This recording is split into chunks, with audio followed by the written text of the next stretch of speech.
1874 Preview Show.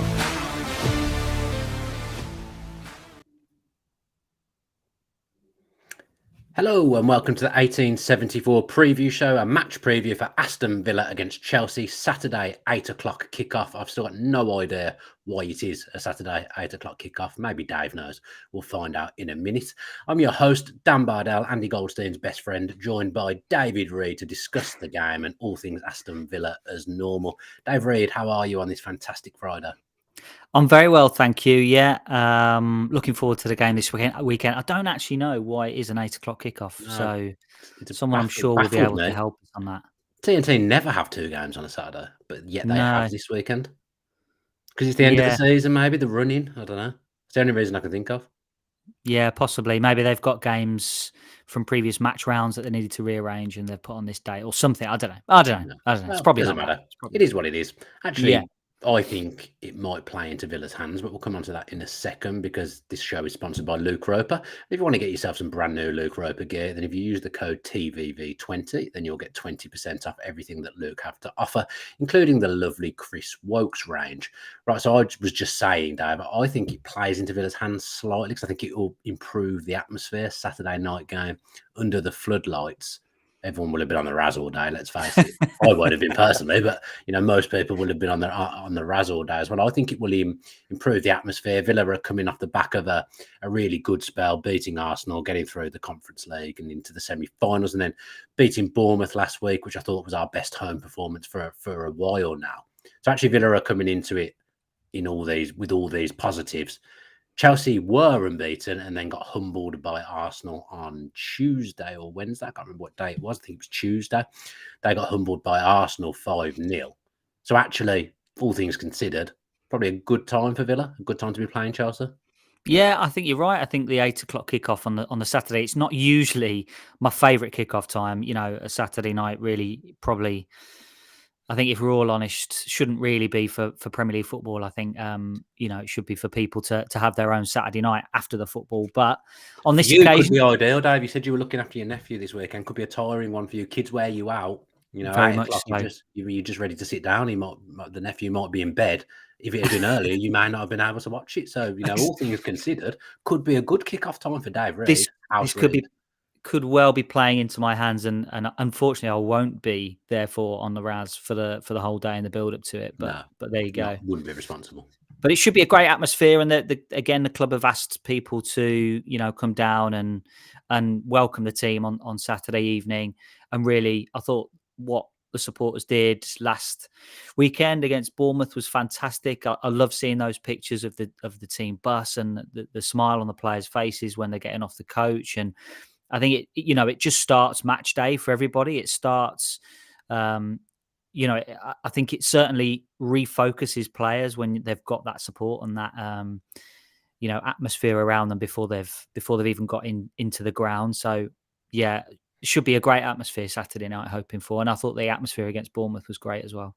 Yeah, I guess the big news for Villa, Emery's done his press conference today, is of course that we know Douglas Luiz will return from his 2-game ban. Incredible, really, that Villa have won both those games without the player that may win player of the season. I think he probably was the favourite, but I don't think he is now. But he'd be right up there as a contender with his output this season. Does he get straight back in? What's Dave Reed's hot take this week? Yes, he does go straight back in, but I think whoever misses out is going to feel very unfortunate. And these are the tough decisions that Unai Emery really hasn't had to make over the last month or two, because I wouldn't want to be him in this situation. This is a tough decision. It is, and it's simply been that the injuries and the suspensions and the number of players that have been available to him have meant that almost the team has picked itself for the last couple of months. So this is the first time really where I'm thinking, there's a real proper decision to make here between established players and senior players as to who's going to start. I think Douglas Luiz has to come back in simply because he's one of the most gifted players that Villa have. And, it certainly... I wouldn't want to make that decision. Let's put it that way. I wouldn't want to make that decision. I think it'll be... I think it'll probably be Tielemans and Luiz in midfield, and then McGinn will again shift out to one of the wide midfield positions, I would think. That's my guess anyway. You see, I think the same as you. I think it'll be Tielemans and Louise in central midfield, but McGinn as the support striker off Watkins is my thought, and then Bailey on the right and Rogers on the left. So I think it's Diaby that he seems to be the main full guy, doesn't he, at the moment, which is amazing for your club record signing, really. Yeah, absolutely. I think he will feel very unfortunate. I think the only question mark would be over whether McGinn plays from the right-hand side, just depending on Leon Bailey's fitness. But I think if Bailey's totally 100%, he will start, and then it'll be a kind of, I've quite liked Morgan Rogers when he's played off Watkins, and I've also really liked him when he's played out wide. I wonder whether McGinn might be tasked with helping out kind of defensively from the wide midfielders of Chelsea, and maybe if there's one area that Morgan Rogers would probably like to improve on, or certainly improve his game on, it would be the defensive side of it. But then again, he showed fantastic development over the last few weeks, in particular Morgan Rogers. So if he starts on the left, I wouldn't have any particular worries over that. No, it's a good position to be in, to be able to leave out a star man, I guess, because like you say, we haven't had that luxury over the last few weeks. My problem with Diaby coming out is that it's happened a few times already. I just feel like he's started to get his rhythm and his confidence back, and I worry that coming out again, what that might do to his frame of mind. That would be my biggest concern with it. But my gut is telling me that it will be him that comes out. Yeah, I think. Yeah, I agree with you. I think he would be the one that would come out if everybody else is fine. But I think you're right. The last few weeks, couple of weeks, really, he's looked like he's back to almost the form that we saw at the start of the season. He looks a bit more confident, I think, on the ball and off the ball. So I think if he does come out of the team, I don't know whether it's a question of what would it do to him, because he's still such an important player for Villa. But I think he will feel very hard done by, I would suspect, if he is dropped. Actually, we're talking about the team like that's the only selection dilemma. I guess, Carlos was brilliant against Arsenal and hasn't started a game since. Do you think he goes back to... Conser and Torres was perfect against Bournemouth.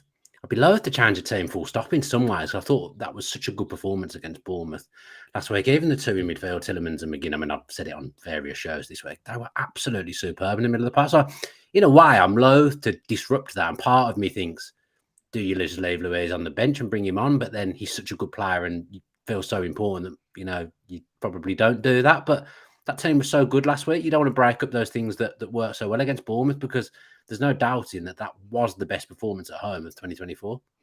And probably 3-4 months ago, I think we would have been talking about it being Louise and McGinn as the two central midfielders. But the fact that Youri Tielemans has been so good in that position, it feels like you can't almost move him from that at the moment. And, from Tielemans' point of view, he has made himself indispensable pretty much in a number of positions, whether that's been in playing wide left, whether that's been off Ollie Watkins, or whether he plays in central midfield. And I wasn't totally expecting Tielemans to play so much and so well in the central positions, simply because Unai Emery had said previously about the balance between his two central midfielders and the fact that he wanted a stopper in there, and whether Youri Tielemans or Douglas Luiz were able to fulfill that role, and the other player alongside them was able to do the business going forward.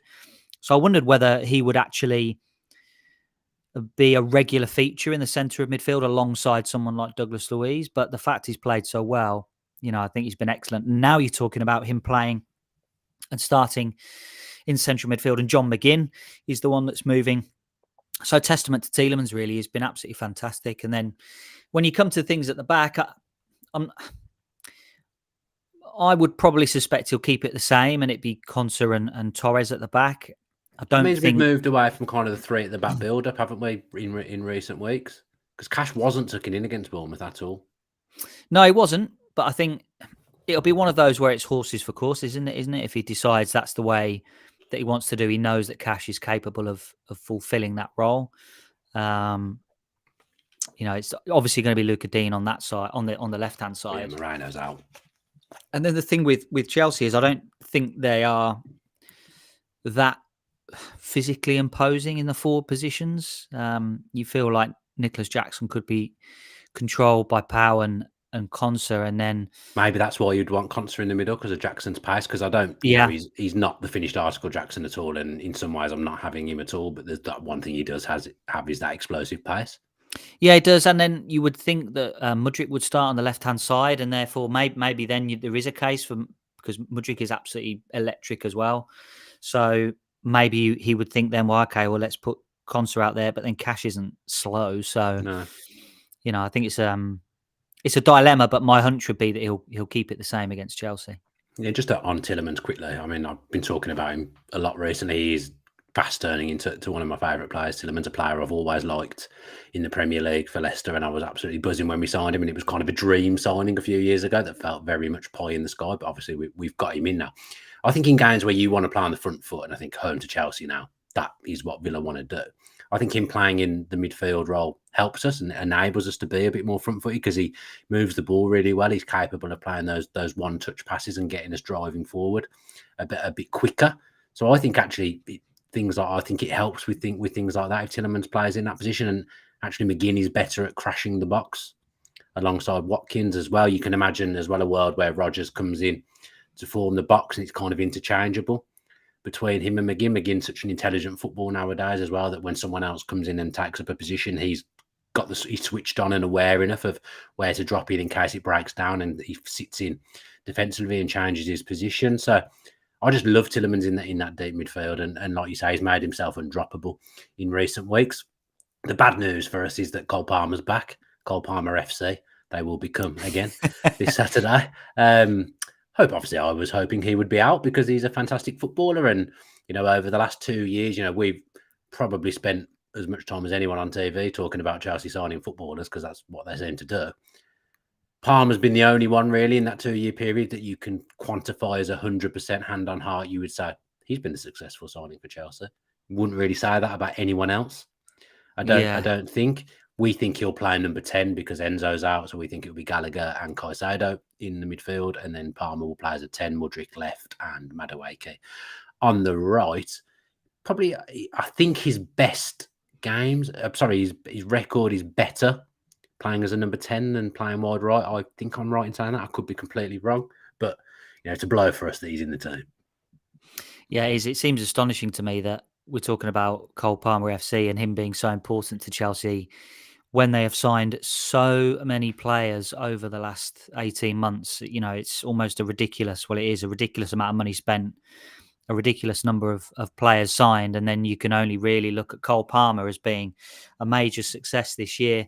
And the fact that, he missed the Arsenal game, and that means they're missing a third of their Premier League goals this season. And, they just looked so poor and such a lack of cutting edge against Arsenal in that final third. It was really concerning. I would say for Chelsea supporters that performance against Arsenal in midweek. So yeah, I think it will be Cole Palmer coming in as a number 10, Madueke on the right, and Mudryk on the left hand side. You've got to say, Cole Palmer's record is lifted by penalties, but I think he has been, a real standout in a proper, forgettable, mediocre season for Chelsea. And I think he'll be certainly in the conversation, if not almost guaranteeing himself to be on the plane for the Euros, Cole Palmer, simply because especially now he's 26. Simply because he's been so good. So yeah, he's the one that Mauricio Pochettino can rely on, and Pochettino is unable to rely on the majority of his players for a consistent performance, but he is able to rely on Cole Palmer, and that means that he has to play. I would say this is the PFA derby this weekend, Dave, because Watkins versus Palmer. I think is the PFA Player of the Year. I think honestly, the more I think about it, the more I think Watkins should win that award, and then Palmer I think will win the PFA Young Player of the Year. So I'm saying I think Watkins should win it. He probably won't. It'll probably be Foden or Declan Rice. I would think Watkins has got to be in the PFA 11. Surely he's not going to miss out on the 11. No, not even. I wouldn't be 100% sure of that. Come on, not even the most biased. We're relying on the players here. We're relying on the footballers to make the decision.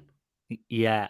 But even they know, surely. They Do you know think? a record and the impact when they see it, when They they might just play go for against these Haaland. players. No, I feel like surely not. footballers might just go for Haaland for some reason. The England boys might go for Watkins, which might help the English. Yeah. But then you might have things where players don't want to vote for, Man United players aren't going to vote for Man City. I feel like we're True. quite a likable club. We're easy to vote for. If you see what I mean? Not just because we're very good, Yeah, I guess so. but We're because fourth in there's, the league, aren't we? yeah, absolutely, Fourth in the league. absolutely. Watkins' records, I mean, brilliant last time out against Bournemouth. 2 assists, no goals this time round. But I think that takes him up to 19 goals and 12 assists, obviously, as we know. No penalties in there. That record is just absolutely incredible. What a centre forward we have. Running out of words. The game against Bournemouth, he was unbelievable, outstanding, absolutely unplayable. Ollie Watkins was, I struggle to have seen a better performance from a centre forward or a traditional number 9 this season. Does it all now as well, doesn't he? Even drops in deep. There was a great article in the Athletic midweek about him, how he drops deep sometimes as well now, and how that his game's improved around that, and that frees up other players to make really, really clever runs. He did that really well against Bournemouth, and he's been doing it well for a long time now, let's face it. Yeah, absolutely. I mean, we've said before, he can do everything. He can do everything. Hold it up, running behind, stretch the play in the channels, and then the finishing, heading. He can do everything. He can do absolutely everything. And it's one of those times where you've just got to appreciate having him in your team. And there will come a time eventually when he's not an Aston Villa player, and I think we just need to remember. It's not going to come anytime soon, I wouldn't think. Get those spicy takes to yourself. But it's one of those where we'll look back and go, what a player he was for Aston Villa, and you've just got to appreciate it while he's here, because he plays every week. There's not one performance where you can turn around and go, he's not giving everything today. He gives absolutely everything every time he puts the shirt on, and he is a consistent performer for Villa in particular this season. Yeah, I've spoke previously that I've got my Villa 11 in my head of all time, and I never put anyone in it I haven't. In fairness, in recent years, I haven't had to put too many people in it because there hasn't been too many people to put in my all-time Villa 11 because nobody's done well enough. But I'll only put them in when they leave. So at the moment, Watkins isn't in my all-time Villa 11, but I know that when he leaves, he's going to be replacing Christian Benteke in my 11, and I love Christian Benteke, but Watkins is going in. Martinez even might go in for Bosnich. I've got these rules in my head. I don't know why I've got these rules in my head, because it's not. No one says you have to do it that way. That's just the way I do it. But I'm wondering, by the end of time, not the end of time, at the end of certain players that are in our team, I wonder how many from this group will make it into the team, because I think I was watching us last week against Bournemouth. I was sitting here thinking, I am enjoying this so much. We are so good. This is so entertaining, so great to watch, and it's my team. I've watched so many Premier League games over the years of other teams and sat there and thought, this team's brilliant. I'm at Villa Park watching my own team and thinking, this is just sensational. And that's that. I know we've had up and down time a little bit in 2024, but by and large, the whole season has been full of ups. We are just brilliant. And how often, as you say, how often have we been able to say that over our lifetimes? There's only kind of three, maybe 4 times really that I can remember where I've been able to confidently say that I love watching them, and they're a joy to watch. And I haven't felt like this since I was watching Brian Little or John Gregory's teams. But this is but even then, football was different then. But I don't think they were as good a footballing team. They were solid defensively, those teams, and they made the most of what they had and had some really likable players. But this team was a pure footballing team, and the fact that most of these players were playing under Gerrard, which was some of the worst football I've ever watched, it's just incredible. Yeah, and I think that almost lifts the opinion. Probably outside of Villa of the Villa fan base, it lifts the opinion of what Emery has done, simply because the players that are there now had been playing under the previous manager, and the uplift in performance has been staggering, really, for those on the outside and really for supporters on the inside as well, watching that team every week. And I would expect a response from Chelsea on Saturday night, but I'm not sure they've got it in them. I'm really not. I agree. I'm not sure. They're quite well. They're definitely not at Aston Villa's level, but are they at the level to be able to live with this Aston Villa team at the moment? And given Did the beat us evidence in the that cup. we've seen, they did beat us in the cup, and that was one of our poorest performances. I would say they were good. I really liked Madueke in that game, and I think Chelsea's players do well when they've got kind of space to run into. That's what I think they got wrong really against Arsenal. I don't think the team selection was quite right, because they were trying to build up from the back, and when you're playing into the feet of Jackson, Mudryk, and Madueke, that's not quite. That's really not their game. They need the balls in behind to run onto, and they need space to run into. And I think that's what they did against Villa in the FA Cup. I thought Madueke was excellent running into space, and he's got such a large frame that he's quite difficult to stop once he gets going. So I think he's one to watch out for. He was their best player against us, I thought, in that cup. Yeah, I was impressed by him. Yeah, but I'm going back to what we were talking about Ollie Watkins. I don't know who Chelsea are going to play at centre back, simply because, I mean, they've obviously got injuries, but also he's chopped and changed so much that, he started Disasi and Badiashile against Arsenal, and then in the cup it was Chalobah and Silva, and the previous game it was Chalobah and Silva, and then it was back to Badiashile and Disasi. I don't think he knows what his best back four is, or his best central defensive partnership.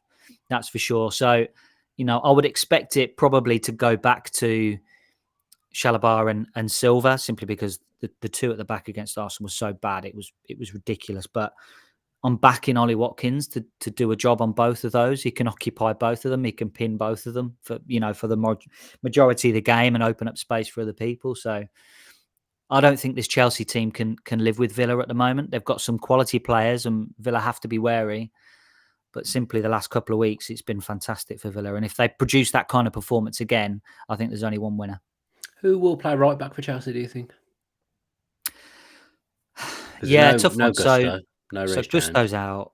I mean, the option would be to switch Chalobah out to right back, and I think that is certainly one to think about, and then play Silva or Silva and Disasi. I think Disasi's slightly better than Badiashile at the moment.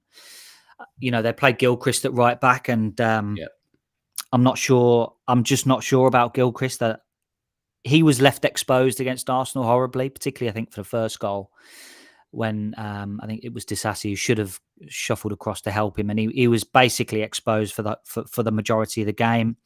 But I think on the whole, I'm not too sure the level of Gilchrist as a Chelsea footballer. No, that's probably quite harsh of me. No, I agree. I agree. What I think happens? I think Ten Hag's doing this at Manchester United. I actually don't think anyone could do a better job than Pochettino. I think it's a basket case club, and I think anyone would struggle. But Ten Hag's doing this at Manchester United as well. I think with Gilchrist, I feel like Pochettino's doing it a little bit as well, where they think they're under a little bit of pressure, potentially might lose their job. If you throw some kids in, it's kind of saying, "Well, look, I'm trying to blood some kids in. I'm trying to blood some youngsters here." Ten Hag is 100% trying to save himself by doing that. I see straight through it. No, but yeah, I think there's a touch of that with Gilchrist, because when I watch him, yes, he's got the passion which the Chelsea fans all love, but I don't think he's ready. But I feel he's been put in because so they can turn around and say, "Well, look, we're building, we're blooding youngsters. We've got all these young players. Someone from the academies come in." I think managers do that a little bit when they're under pressure, and there's probably other examples in the past as well. Yeah, maybe I've slightly sounded like I was trying to kill his career, but you probably worded it slightly better than me, saying he doesn't look ready. That would probably 100% be raw. Yeah, and I just think when he gets the ball in kind of tight areas, he's not quite shown that level yet that he can be a consistent Premier League player. But he's he's young and he's got a lot of time on his hands. But you're right. I think he is kind of someone that Pochettino knows that the Chelsea fans are going to get behind every week. And you can't say that about a lot of the Chelsea players. And he's going to give you 100% and a 10 out of 10 effort performance every week. And you can't say that about some of those Chelsea players over the season. So I think, there's probably something in what you're saying there about Pochettino using that as a look at how many injuries I've got. I'm having to play the youngsters, and B, who have you brought me here? Who are these players when I'm having to play the kids again? So I think there's two sides to that. I think Bruce did it a little bit. He was coming under a little bit of pressure, and he played Keenan Davis. Like, managers definitely do that kind of thing. I've seen it before. On Chelsea, just quickly before we go, they've obviously, these guys are talented footballers, but it's not all amalgamating together. And Pochettino hasn't managed to mould a successful football team out of them. And I think it's hard because they're all young, they're all new. Chelsea in the past have been built on having leaders, warriors, players that are established, and then integrating new players whilst those players are still there. There's just no leadership or no consistency on the pitch for Chelsea at the moment. But I think there's good players there, shown by the fact, they beat us in the cup and they've done well in both cups this season, got far, because I feel like there's less pressure in cup games. It's more of like a free hit than playing in the league, less pressure on them, and they've come alive in those cup games. I think individually they do have some good players. Like Enzo was getting slated the other night. I think if you put Enzo in Arsenal's team, he's probably a good player. If you put Mudryk in Arsenal's team, he's probably a good player. I think it's the environment, and I think players sometimes are a product of their environment, and that Chelsea environment, there's something severely wrong. I was listening to the radio earlier, and it was Hawksby and Jacobs, and they said, well, Todd Bowley's managed to ruin Chelsea. And actually, if you watched Brighton last night as well, he's managed to ruin Brighton. So fair play to him. He's ruined 2 football clubs there. And I thought, actually, that there's probably something in that. It's probably true, isn't it? Yeah. I mean, Brighton's slightly different. I thought there was like something behind what he was saying. No, I see what he's trying to say. I see his sentiment, given the fact that Chelsea have taken not only managers, sporting directors, players, everything from Brighton, and they've obviously not had a great season. And I was thinking, how do Chelsea fix this? Do they buy more players? Probably not. You can't really buy more players. You're going to have to sell some, in particular by June the 30th, in order to comply, or try and at least to look like you're trying to comply with PSR. So if you're going to start next season with the players you've already got, I think what you're kind of hoping for is that the fact that this year is a real development year for these players, and they'll be much better for this experience this year, and they'll show a greater level. There will be a natural improvement because so many of those players are young and so many are so inexperienced in the Premier League, that next season, I think there will be a natural uptick in performance levels from them. Will it be enough to get them towards the top 4? I'm not so sure. I think they will need, if Thiago Silva leaves, they'll need an injection of experience and quality, probably defensively. Will they have the finances to do that? Not so sure. They're going to want to spend money. But I think, they'll be getting back Nkunku, and he's going to be great. Hopefully, if he can stay fit. And yes, they have had a lot of injuries. So if they can get, Reece James back, he's absolute quality. So they've got quality players there. They've just had so many people on the treatment room, and the players that have played haven't really looked like this year anyway. They might do next year, but this year they haven't looked like they're going to be at the required level to take Chelsea back to the Champions League. I think that would do us, Dave. It's been a 28-minute preview now. I think that's probably all people want to hear from us. I think anything longer than half an hour for a preview is probably a little bit too long. But hopefully the people that are watching enjoy it. We've got some exciting news, haven't we, Dave, that we're going out in a few weeks? That's exciting. Yes, is that confirmed now? Yeah. Well, I think so. I haven't actually checked, but we've got no plans as far as I'm concerned. So I'm booking it in. We'll be okay, right? Yeah, they're going out, aren't we? Yeah, I've been trying to get you to come back to Birmingham and do something for a long, long time now. It's been a long time coming. Yeah, I'm excited. I'm very excited. This is big scenes. Match preview live from the pub or the restaurant, maybe in a few weeks' time. Yeah. Who knows? Let's see what happens here. I'm very, very excited with that news when you dropped me the text earlier in the week. I think I had to ask though. Did you? I can't remember. I think I texted you saying, "Are you ever coming back to Birmingham?" And then you gave me some dates. Yes. Do you know what? It was perfect timing from you as well. Was it? Perfect. Yeah, it was. Because it makes me wonder, if I'd not sent that text, would you have just come back and not told me? Absolutely not. No. We've got plenty to talk about, including Maths Australia. Oh my God! What a show! Sound like Collins from Maths Australia. What a day! What a day. If anyone is watching, I hate reality TV. I never ever watch it, but I tell you what, Married at First Sight Australia. I am addicted to it. I don't know what I'm going to do next week when it finishes. I actually don't know what I'm going to do. I follow them all on Instagram now. Like, yeah. Oh, you're all in. You're all in. Who's your favourite? I mean, this is going to be rubbish content, even if people don't watch it. Absolutely. Who's my favourite? Collins was my favourite, but he didn't last very long. I mean, yeah, Collins was. I mean, I do like Tim just because he's full ag, and I quite like that. I'm a big Ridge fan. I am. Are you? I like Ridge. Deece. Let's end it there. Let's end it there. Let's hope we have a Deece evening at Villa Park on tomorrow night. I keep forgetting it's tomorrow here. Tomorrow night at Villa Park. Right, that does us for the match preview. Apologies for the Maps Australia chat at the end there. Hopefully you've enjoyed the show. If you are enjoying the content, then please do all the things that I go on about every single week that help us. Leave us some iTunes podcast reviews, please. That's where I'd like to see us make some progress, and give us a like on YouTube as well if you've enjoyed the content. I mean, if it goes out, it's a miracle nowadays, or if it doesn't cut off, usually something goes wrong. So if this goes out, absolute miracle, but it has gone out. Hopefully enjoy us. Give us a like on the YouTube video if you feel sorry for Adam Bates. Well, I don't know whether I should have said that, because that probably means no one probably feels sorry for him. We probably won't get any likes, but I've said it now. So yeah, let's do that. I'm at Villa Park, of course, tomorrow. So if you see me there, come and say hello. Enjoy your Friday night and enjoy your kind of Saturday free, actually, until about 6 o'clock when you have to leave to go to the Villa. Good luck with your babysitting duties, Dave.